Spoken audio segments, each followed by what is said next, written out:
I wanted to be a journalist from the age of 15. I'd sit around in a study with my father and he would tell me about world events. We'd talk about Richard Nixon and Watergate. We'd talk about so many different world events, and all I wanted to do was get out into the world and find the stories that needed to be told. So after I'd done print and publishing, I really wanted to get an opportunity into television. And what happened was there was a kids show called Simon Townsend's Wonderworld, and they were looking for researchers and writers. And I got a job there, and wasn't just a kids show, it was aimed at adults. And there were two of us who researched and wrote, and it was like a sweatshop. To be honest, we churned out 11 research reports a week, very detailed, which meant finding the ideas, finding the talent, finding the locations to shoot, choosing the music, suggesting camera angles. It was incredible, the detail that we were required to come up with. But what it did was it showed me about the importance of basic research and how to sort of start thinking about ideas quite laterally. Because at the basis of all good journalism and everything we do in communications, it's all about ideas. And I've met quite a few people who work in our industry, and they wait for other people to generate ideas or give them to them, when actually, from my point of view, a good journalist is constantly thinking about ideas or looking at an idea and thinking about how they can tell that story in a different way. So Simon Townsend's Wonderworld was a great introduction to me to understanding about research and writing and ideas. But I always wanted to be a journalist, and I couldn't get a foot in the door in one of the commercial networks in Sydney, nor the ABC, nor SBS.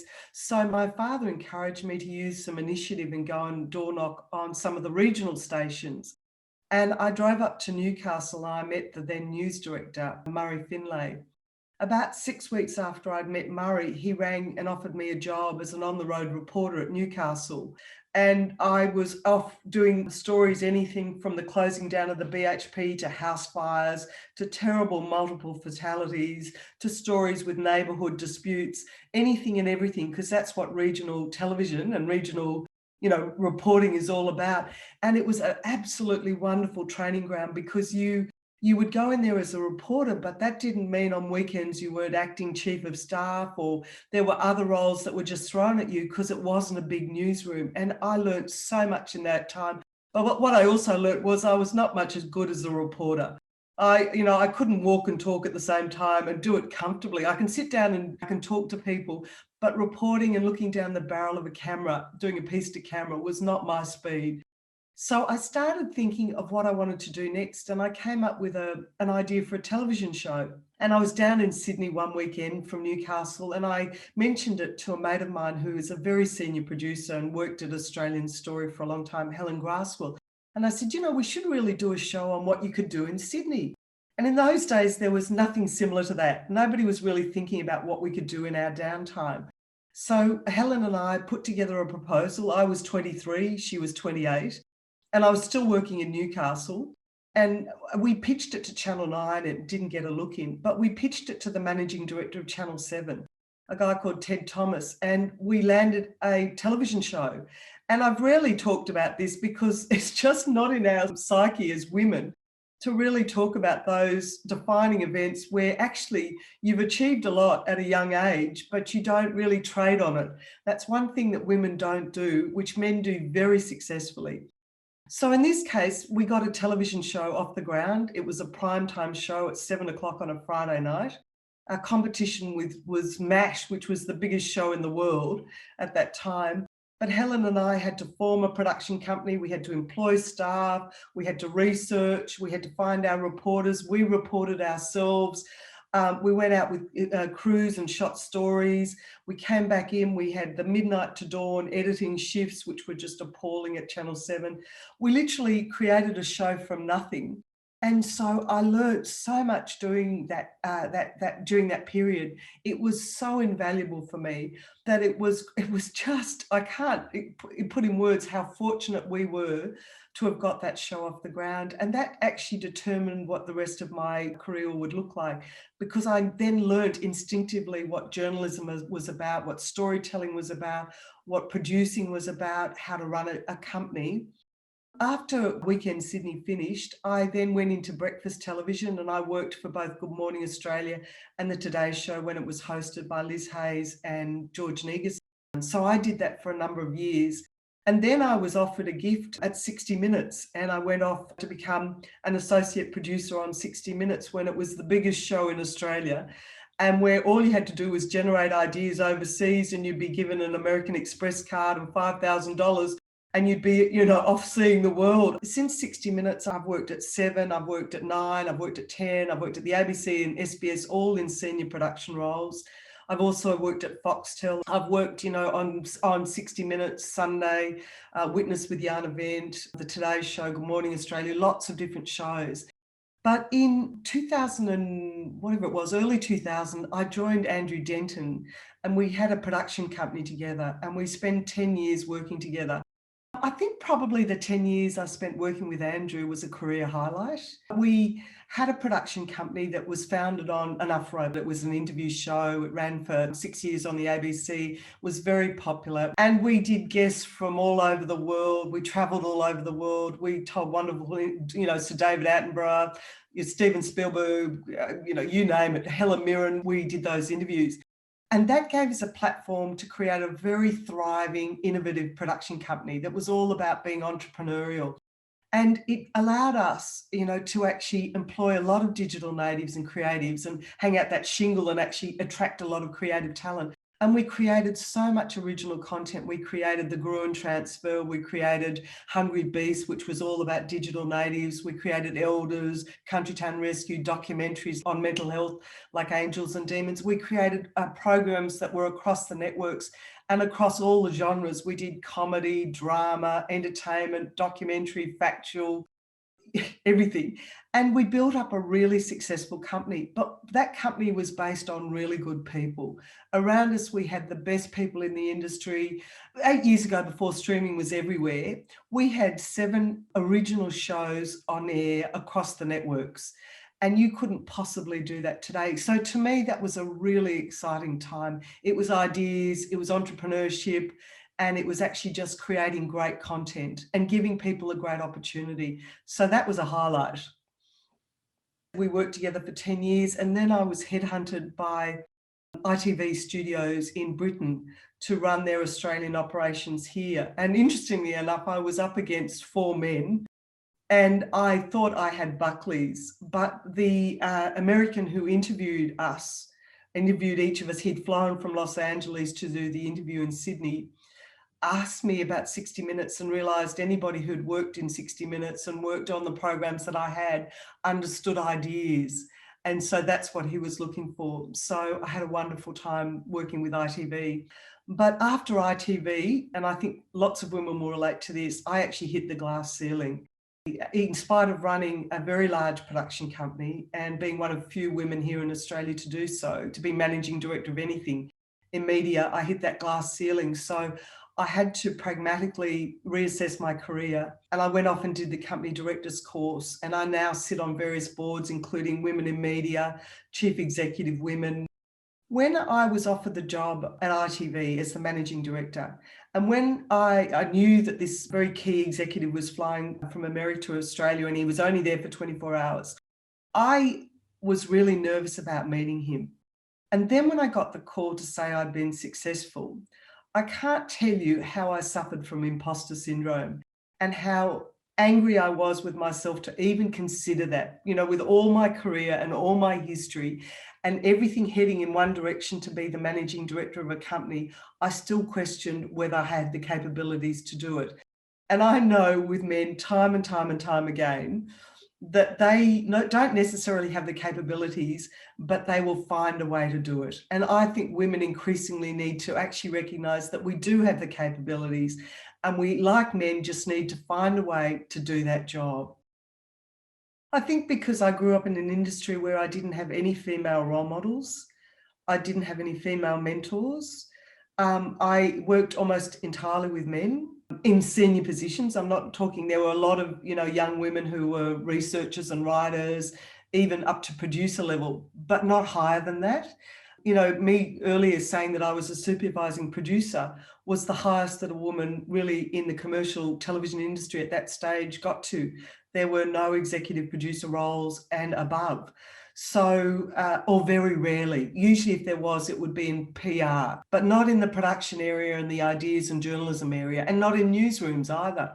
So I think all of that probably played into how I felt when all of a sudden I was offered a role that I knew I was qualified for, but I had those moments where I thought, could I do it? And of course you can do it.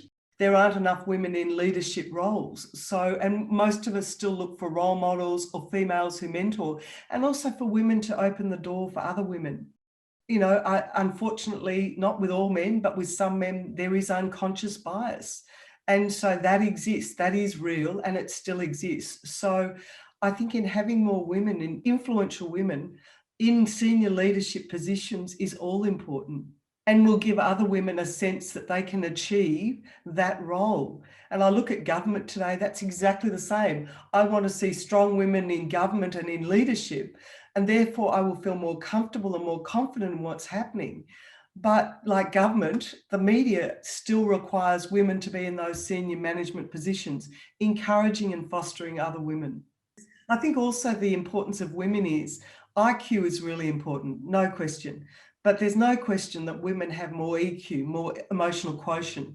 So that gives us different insights into issues, into the way we tell stories, in the way we live, the way we work with people, the culture that we create within a company.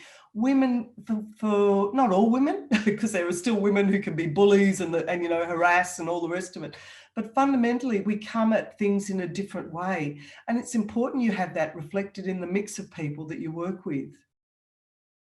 A low light, I mentioned earlier that I worked on the Today Show and that I did 3 years as a supervising producer on the Today Show. And that was a fabulous gig. And I loved morning television or breakfast television, and it was live and it was great. My first executive producer left to go and EP A Current Affair, and I put my hand up to be the executive producer, because when you're the supervising producer, you're doing all the nuts and bolts and getting the show together, whereas an executive producer is really looking after budgets, staffing, managing management, so that you can just go off and do the show. And they still get involved in editorial.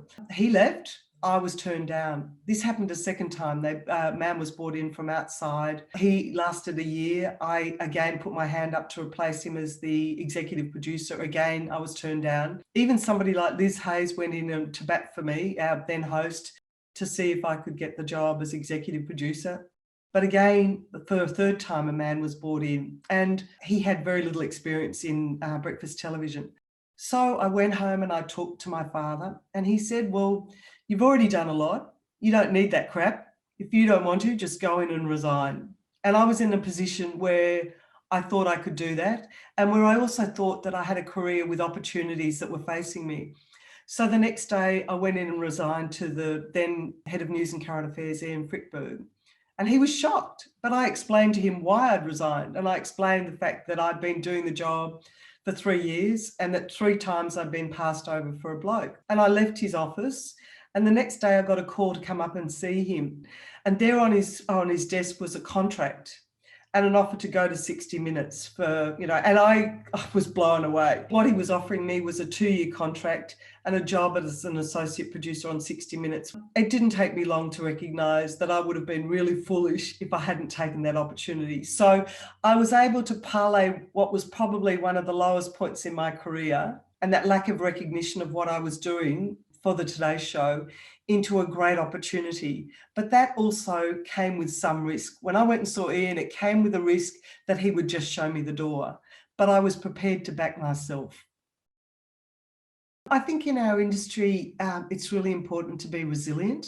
I think it's going to be increasingly tough. And I think to find your level of resilience and be able to navigate the coming months and years is going to be really important. But I think it's really important to not lose sight of the fact that ideas can only be generated by people. We can never be replaced by computers. And so therefore, good journalism will always remain. It's important for our democracy. It's important that we, for who and what we are. So journalism is absolutely, a career for people, and that one that they should pursue, and not to get disappointed by what they're reading and hearing. There will be opportunities, but you have to really go in there. And as I say, have plenty of ideas and really sell yourself, and promote yourself. And don't be like I was when I talked to you about how I felt when I got offered the job at ITV, that I couldn't do it. That was all crap. Of course I could do it. Just as everybody watching today can be a journalist if they just approach it with the right mindset and the right positive attitude. I've worked on a number of big interview shows like Enough Rope and like Laws with John Laws, who at the time I worked with John, he was the biggest broadcaster in the country. And every interview that we ever did, and there are hundreds, thousands of them, of interviews, at the very basis was very, very good research. It was finding out, particularly if you were going to be interviewing somebody that was quite famous or well known, it was making sure that you found out something to take them off script, to actually show them that you've done your homework, because there's nothing more. People will engage much more readily if they feel you've done your homework and you've done it to the nth degree, where you've discovered something that actually surprises them.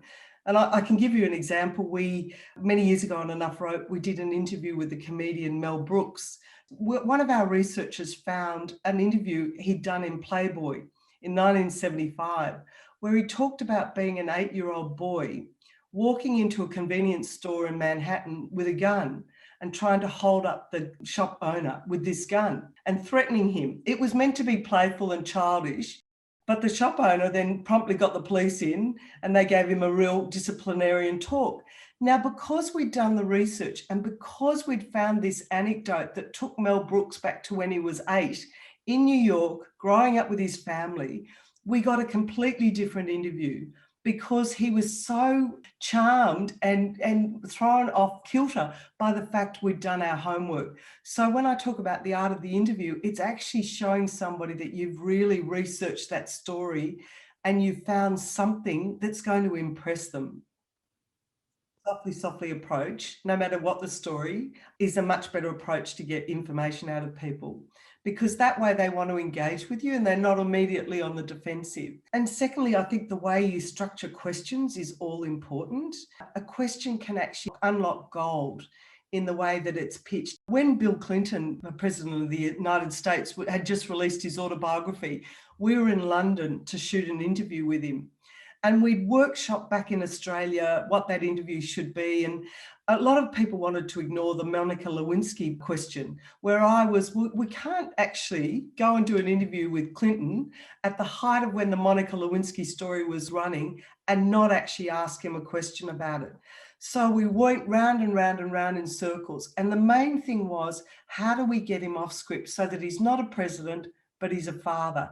So I've actually got here the question that we asked and his response, to give you a sense of how a question can actually yield gold or take somebody off script. And the question to him was, there's one question I'd like to ask you as a father. Talking to Hillary was hard, but I can only imagine talking to Chelsea was excruciating. Where do you start with a conversation like that? So immediately we saw him, Andrew Denton and I saw him change from a president to a father. And this was the start of his response. Well, I basically told her a lot of things about my life. Sooner or later, every child learns that her parents or his parents aren't perfect. And that's a terrifying enough thing when your kid knows you're not perfect anymore. And off he went. And that was the only interview that he did where he talked as a parent. So the way that you craft a question can be really instrumental in the kind of information you get in an interview. And also I use silence, because silence is such a great device. People, if they don't want to answer something and you're silent and not asking a question, people tend to usually fill that space by then saying some more. And it might be something that they didn't want to say.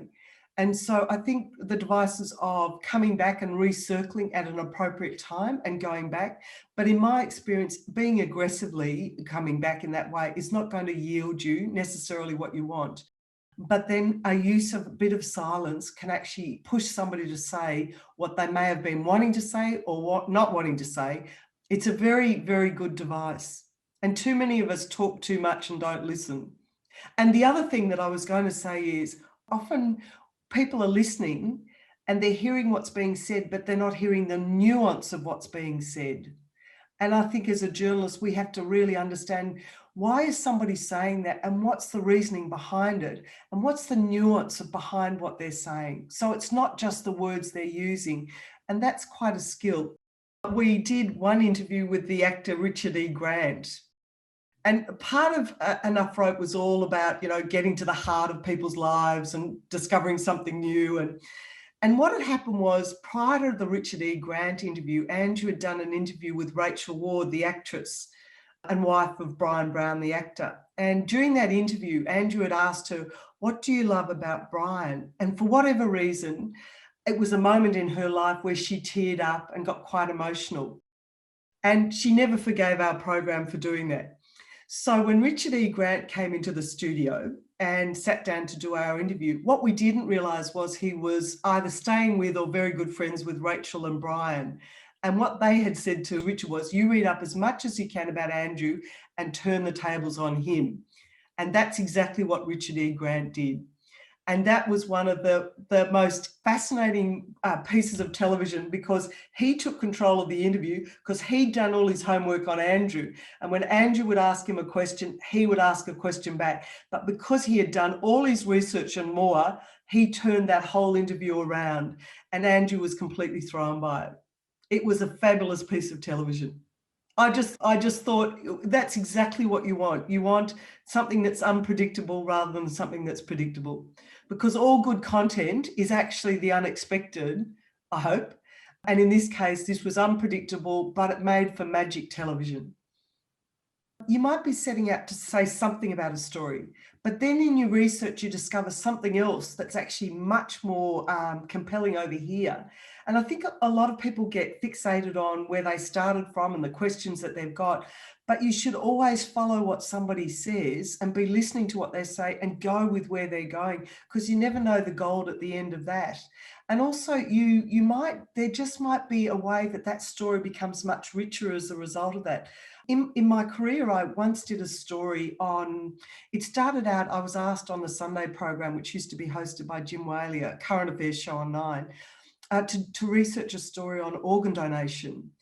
And I did a lot of research on that, and it wasn't getting anywhere, and I wasn't finding out anything new. But then what happened was, I happened to get onto some people they were called Ratters. They'd been in the newspaper and they had worked at Glebe Morgue. So they had something to do with the whole body parts. What had happened was, there was a whole issue about body parts being stolen from Glebe Morgue. I got onto that story really early on because I went off on a different track and I followed a story through, so much so that we actually exposed the wholesale theft of body parts at Glebe Morgue in a big investigative story. And it led to 2 government inquiries. But my original brief was about organ donation. So it's interesting how in your research, you should really go down all these different rabbit holes to see what it yields. It's actually not necessarily the story you were setting out to tell, because that might have been an obvious story and you might be following a newspaper story or radio or whatever, but it's a story that you find because your research has led you to that story. And that's a genuinely original offering. I had always wanted to celebrate my father. He was a pioneer in communication. So it's almost ironic that I chose a career instinctively to follow him, even though I didn't recognise it at the time. I wanted to celebrate his memory.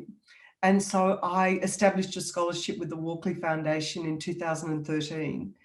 And it's about finding new broadcast journalists and giving them that platform and the networking opportunities to get a big foot in the door, because after all, it is all about networking and getting those. It's who you know, not what you know. So I pulled together a scholarship which enables the winner to have 14 weeks.